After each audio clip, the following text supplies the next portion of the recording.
বাড়িতে কবি সুকুমার রায় লেখা কবিতা সৎপাত্র।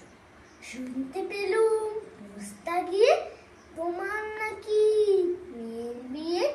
গঙ্গারামকে পাত্র পেলে জানতে চাও সে কেমন ছেলে?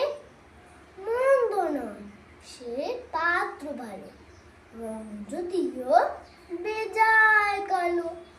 তার উপরে মুখের গঠন অনেকটা ঠিক পেঁচার মতন। বিদ্যে বুদ্ধি বলছি বসাই, ধন্যী ছেলে অধ্যাবসায়। 19টি বার ম্যাট্রিক এসে ঘায়েল হয়ে থামলো শেষে। বিষয় আশায় গরিব বেজায়, কষ্টে শিষ্টে দিন চলে যায়। মানুষ তো নয় ভাইগুলো তার, একটা পাগল একটা গোয়ার। আরেকটি সে তৈরি ছিলে, জাল করে মোর গেছে জেলে। 19টি তবলা বাজায়, যাত্রা দলে 5 টাকা পায়। গঙ্গারাম তো কেবল ভোগে পিলের জ্বর আর পাণ্ডুরোগে। কিন্তু তারা উচ্চ ঘর, বংশরাজের বংশধর। শ্যামলাহিরি বনগ্রামে কি যেন হয় গঙ্গারামের।